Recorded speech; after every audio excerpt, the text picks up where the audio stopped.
नमस्कार जय जगन्नाथ जय माता रानी मु विकी आपको स्वागत करुच्ची आम यूट्यूब चैनल ओडिशा टेच अपडेट्स को। आज सेप्टेम्बर 20 तारीख शुक्रवार अनेक छोट बड़ खबर गुड़िक आसी चलता नजर पकड़ा। जदि भिडियो त्रुटि थाए तेज क्षमा करेंगे। हाँ जदि प्रथम थर पर आम चैनल को आसते तेज सब्सक्राइब करने को भूलिए ना। नंबर 1 राज्य सरकार बड़ घोषणा एणिकी विद्यालय भागवत गीतार श्लोकगान करेंगे छात्र छात्री नैतिक और बौद्धिक विकास पर भागवत गीतार श्लोकगान करेंगे एने प्रस्ताव रखा गणशिक्षा मंत्री नित्यानंद गंड सूचना देते। विधायक सीतांशु महापात्र प्रश्न में गणशिक्षा मंत्री उत्तर रखिंट 3 थर ओंकार ध्वनि नैतिक गल्प तथा शांति मंत्र पाठ पर प्रस्ताव रखा। नंबर 2 एणिकी स्कूल ड्रेस पिंधिले बस नेबनी टंका स्कूल और कॉलेज पढ़ुआ छात्र छात्री खुशी खबर एणिकी मागणार स्कूल बस को जापारे छात्र छात्री स्कूल यूनिफॉर्म पिंधि आई कार्ड देखाइले देवाक पड़ोनी बस भाड़ा। मुख्यमंत्री बस सेवा योजन छात्र छात्री मानक मिल सुविधा समय को दृष्टि रखी बस चलाचल समय परिवर्तन करने को ओएसआरटीसी को अनुरोध करपरिक स्कूल पिला रूट को ध्यान देवाक कहुई। एठारे स्पष्ट भाव में कही रखुचे केवल सरकारी बस में यही लाभ पाइपर घर बस लाभ मिलना अधिक अधिक पिला जपरी बस यातायात करेंगे से गुरुत्व दि जाएगी। मुख्यमंत्री बस सेवार सुविधा छात्र छात्री मानक मिल वाणिज्य परिवहन विभाग को एने चिठी कर गणशिक्षा विभाग अधिक तथ्य प्रदान करने को जिला शिक्षा अधिकारी को निर्देश दि जाएगी। नंबर 3 राज्य में खाली पड़ी 105 बीईओ पदवी राज्य में खाली पड़ी 105 गोष्ठी शिक्षा अधिकारी पद एने विधानसभा लिखित उत्तर रखिंट विद्यालय और गणशिक्षा मंत्री नित्यानंद गंड। बीजेपी विधायक पद्मलोचन पंडा प्रश्नर उत्तर दे मंत्री यही सूचना देते। तेज बीजेपी विधायक पद्मलोचन पंडा गृह प्रश्न करते राज्यर केउं ब्लॉक में केतोटी बीओ पदवी खाली पड़ी आउ केबे सुधा पूरण हो।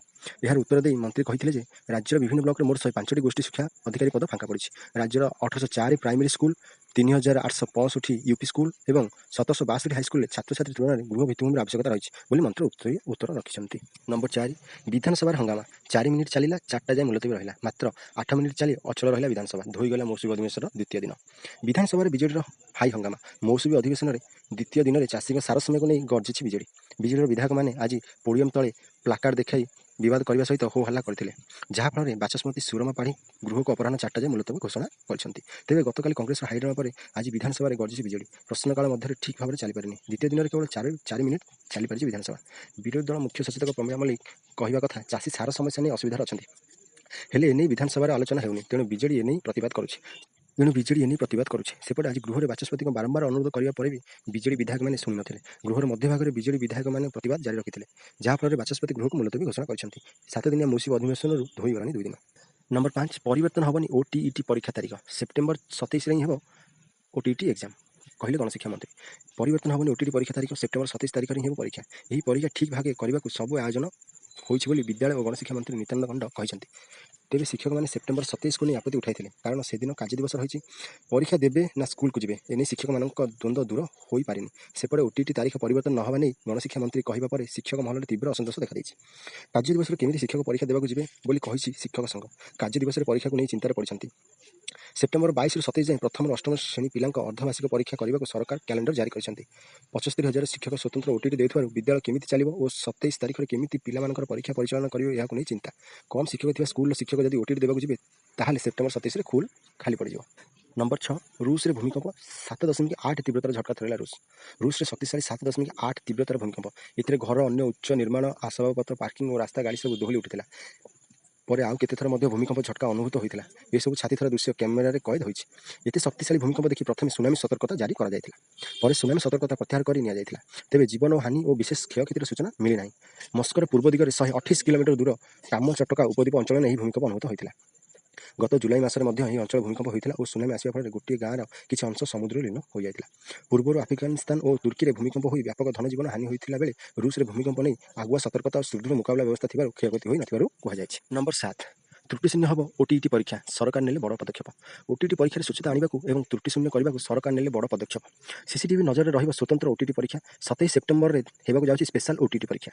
तेज परीक्षा दिन प्रश्नपत्र आसवा ठार परीक्षा शेष होगा जाए सीसीटीवी सर्भिलांस रही समस्त 193 परीक्षा केन्द्र प्रश्नपत्र परिवहन बेले गाड़ी को मिल आर्म पुलिस रक्षा बीएसई मुख्य कार्यालय खोल कमांड कंट्रोल रूम एसह जीपीएस ट्रैकिंग व्यवस्था डिजिटल लकर में सुरक्षित रही प्रश्नपत्र प्रति परीक्षा केन्द्र दायित्व रही पर्यवेक्षक परीक्षा सुपरिचालन जिला शिक्षा अधिकारी district science supervisor centre superintendent मानक ट्रेनिंग दिया विधानसभा लिखित प्रश्न उत्तर रखिंट विद्यालय गणशिक्षा मंत्री नित्यानंद गंड। नंबर 8 मणिपुर में सेना गाड़ी उपरको बड़ आक्रमण जड़े जवान गुरुतर आहत। मणिपुर आसला एक बड़ खबर मणिपुर में सेना गाड़ी उपरको होइछि बड़ धरण आक्रमण गाड़ी उपरको आखिबुझा गुलीमाड़ कर अज्ञात बंधुककारी मणिपुर विष्णुपुर जिले में घटी अघटन ଇମ୍ଫାଲରୁ ବିଷ୍ଣୁପୁର ଯାଉଥିଲେ ଯବାନ। ଏହି ଆକ୍ରମଣରେ ଜଣେ ଯବାନ ଗୁରୁତର ଆହତ ହୋଇଥିବା ସୂଚନା ରହିଛି। ମଣିପୁରରେ ଏହା ପ୍ରଥମ ଘଟଣା ନୁହେଁ। ପୂର୍ବରୁ ମଧ୍ୟ ସେନାଗାଡ଼ି ଉପରକୁ ଉଗ୍ରବାଦୀମାନଙ୍କ ଆକ୍ରମଣ ଘଟଣା ଦେଖିବାକୁ ମିଳିଛି। କିନ୍ତୁ ବର୍ତ୍ତମାନ ଘଟଣା ପଛରେ କାହାର ହାତ ରହିଛି ତାହା ସ୍ପଷ୍ଟ ହୋଇପାରେ ନାହିଁ। ତଦନ୍ତ ପରେ ଘଟଣା ସାମ୍ନାକୁ ଆସିପାରେ। ନମ୍ବର 9 ଶିକ୍ଷକ ଶିକ୍ଷୟିତ୍ରୀ ପାଇଁ ଜରୁରୀ ସୂଚନା। ବଦଳି ଓ ନିଯୁକ୍ତି ନେଇ ନୀତି ପ୍ରସ୍ତୁତ କରିଛନ୍ତି ସରକାର। ଗଣଶିକ୍ଷା ବିଭାଗରେ ଶିକ୍ଷକ ଓ ଶିକ୍ଷୟିତ୍ରୀଙ୍କ ବଦଳି ଓ ନିଯୁକ୍ତି ନେଇ ନୀତି ପ୍ରସ୍ତୁତ ହୋଇଛି ଓ ନୀତି ଅନୁଯାୟୀ ସାଧାରଣ ପ୍ରଶାସନ ବିଭାଗ ନିୟମ ଅନୁଯାୟୀ ବାର୍ଷିକ ବଦଳି ଏପ୍ରିଲ 15ରୁ ଜୁନ୍ 15 ମଧ୍ୟରେ ହେବ। ନିଜ ଜିଲ୍ଲାରେ ନିଯୁକ୍ତି ନ ଦେବାକୁ ସ୍ଥିର ହୋଇଥିବା ବେଳେ ଜିଲ୍ଲା କ୍ୟାଡର କୌଣସି ଅଧିକାରୀ କିମ୍ବା କର୍ମଚାରୀ ଯେଉଁଠି ନିଯୁକ୍ତି ପାଇଥିବେ ସେଠାରେ ଅତିକମ୍ରେ 3 ବର୍ଷ ରହିବା ପରେ ବଦଳି ହେବାକୁ ଯୋଗ୍ୟତା ଅର୍ଜନ କରିବେ। ଗୋଟିଏ ସ୍ଥାନରେ 6 ବର୍ଷରୁ ଅଧିକ ସମୟ ରହିପାରିବେ ନାହିଁ। ଯଦି କୌଣସି ଅଧିକାରୀ ନିଜ ଚାକିରି ସମୟର 5 ବର୍ଷ ଅବିଭକ୍ତ କରିବେ ଗଜପତି, କନ୍ଧମାଳ, ବୌଦ୍ଧ ଜିଲ୍ଲାରେ ପୂରଣ କରିଥିବେ ତେବେ ସେ ଅନ୍ୟ ଜିଲ୍ଲାକୁ ବଦଳି ହୋଇପାରିବେ। ଅନ୍ୟ ଜିଲ୍ଲାରେ 10 ବର୍ଷ ପୂରଣ କରିଥିବା ଅଧିକାରୀମାନେ ଅବିଭକ୍ତ କେବିକେ, ଗଜପତି, କନ୍ଧମାଳ ଓ ବୌଦ୍ଧ ଜିଲ୍ଲାରେ ନିଯୁକ୍ତ ହେବେ। ଯଦି ସ୍ୱାମୀ ଓ ସ୍ତ୍ରୀ ସରକାରୀ କର୍ମଚାରୀ ହୋଇଥାନ୍ତି ତାହେଲେ ସେମାନଙ୍କୁ ନିକଟସ୍ଥ କିମ୍ବା ପାଖ ଅଞ୍ଚଳରେ ନିଯୁକ୍ତି ଦିଆଯାଇପାରିବ। ଅବସର ଗ୍ରହଣ କରିବାକୁ 2 ବର୍ଷ ଥିବା ଅଧିକାରୀଙ୍କୁ ଯେଉଁଠାରେ ଅଛନ୍ତି ସେଠାରେ ରଖିବାକୁ କିମ୍ବା ନିଜ ଜିଲ୍ଲାକୁ ବଦଳି ହୋଇପାରିବେ। କମିଟି ମାଧ୍ୟମରେ ବଦଳି ଓ ନିଯୁକ୍ତି ପ୍ରକ୍ରିୟା ସ୍ୱଚ୍ଛତା ଆଣିବାକୁ ବିଭାଗ ନିଷ୍ପତ୍ତି ନେଇଛି। ନମ୍ବର 10 ପଛକୁ ପଛ ଲଘୁଚାପ ଆସୁଛି ବଡ଼ ବର୍ଷା। 26ରୁ ବଦଳିବ ପାଗ। 29 ଯାଏଁ ଓଡ଼ିଶାରେ ପ୍ରବଳ ବର୍ଷା ହୋଇପାରେ। ବିଶେଷ କରି 27 ଓ 28ରେ ସବୁଠାରୁ ବେଶୀ ବର୍ଷା ଆଶଙ୍କା କରାଯାଇଛି। ମହାନଦୀ ଅବବାହିକାରେ ବି ଅଧିକ ବର୍ଷା ହୋଇପାରେ। ଆସନ୍ତା 23ରେ ଉତ୍ତର ବଙ୍ଗୋପସାଗରରେ ଏକ ଲଘୁଚାପ ସୃଷ୍ଟି ହେବା ସମ୍ଭାବନା ଅଛି। 27 ତାରିଖ ବେଳକୁ ଉତ୍ତର ପୂର୍ବ ବଙ୍ଗୋପସାଗରରେ ଆଉ ଏକ ଲଘୁଚାପ ଦାନା ବାନ୍ଧିବ। ଏହା ଘନୀଭୂତ ହୋଇ 27 ତାରିଖ ବେଳକୁ ଉତ୍ତର ପଶ୍ଚିମ ବଙ୍ଗୋପସାଗରରେ ଅବପାତ ରୂପ ନେବ ଏବଂ ଓଡ଼ିଶା ଉପକୂଳ ଦେଇ ସ୍ଥଳଭାଗରେ ପ୍ରବେଶ କରିବ ବୋଲି ପୂର୍ବାନୁମାନ କରିଛନ୍ତି ପାଣିପାଗ ବିଶେଷଜ୍ଞ। ନମ୍ବର 11 ଦର ହ୍ରାସ ନ କଲେ ହେବ ଜୋରିମାନା। ନୂତନ ଜିଏସ୍ଟି ହାର ଲାଗୁ ହେଲା ପରେ ବି ଦୋକାନୀ ଦର ହ୍ରାସ ନ କଲେ ଅଭିଯୋଗ ପାଇଁ ରହିଛି ଏହିସବୁ ନିୟମ। ଜିଏସ୍ଟି ହ୍ରାସ ମଧ୍ୟରେ ଦୋକାନୀମାନେ ପୁରୁଣା ହାରରେ ସାମଗ୍ରୀ ବିକ୍ରି କରନ୍ତି ତେବେ କ'ଣ ରହିବ ଏହା ନିୟମ? ଏହି ପରିସ୍ଥିତିରେ ଆପଣଙ୍କୁ ଅଭିଯୋଗ କରିପାରିବେ ଏବଂ ଆଇନଗତ ଅଧିକାର ରହିଛି। ନମ୍ବର 12 ବେଲାରୁସରେ ବଡ଼ ଶକ୍ତି ପ୍ରଦର୍ଶନ। ରୁଷ, ଇରାନ, ଭାରତ, ବେଲାରୁସର ମିଳିତ ସମରାଭ୍ୟାସ। ଭାରତ, ରୁଷ, ଇରାନ ଓ ବେଲାରୁସ ମିଳିତ ଶକ୍ତି ପ୍ରଦର୍ଶନ। ତିନୋଟି ଆମେରିକା ବିରୋଧୀ ଦେଶମାନଙ୍କ ସହ ଏକାଠି ମିଶି ଯୁଦ୍ଧାଭ୍ୟାସ କରିଛି ଭାରତ। ଏହା ଆମେରିକାର ଦବଦବା ପ୍ରତି ଏକ କଡ଼ା ଜବାବ ବୋଲି କୁହାଯାଇଛି।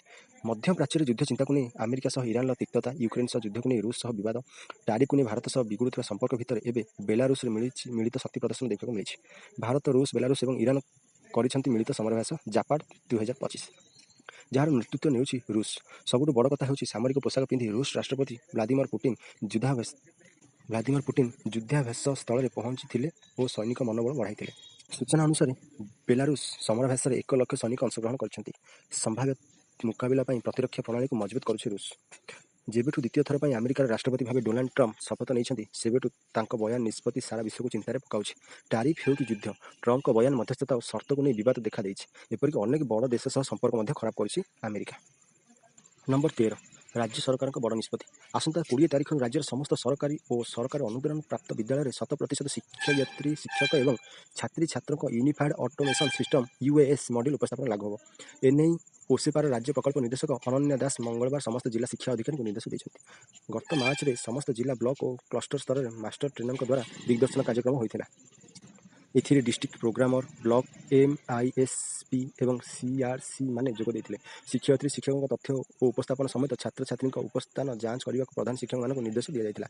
କଟକ ଓ ଅନୁଗୁଳ ଜିଲ୍ଲା ଶିକ୍ଷାଧିକାରୀ ଏହି କାର୍ଯ୍ୟକୁ ସଫଳ କରିଥିବାରୁ ଉଭୟଙ୍କୁ ପ୍ରଶଂସା କରାଯିବା ସହ ଅନ୍ୟ ଜିଲ୍ଲା ଶିକ୍ଷାଧିକାରୀମାନେ 20 ତାରିଖ ସୁଦ୍ଧା UAS ଉପସ୍ଥାପନ କାର୍ଯ୍ୟକାରୀ କରିବାକୁ ଓସେପା ପକ୍ଷରୁ କୁହାଯାଇଛି।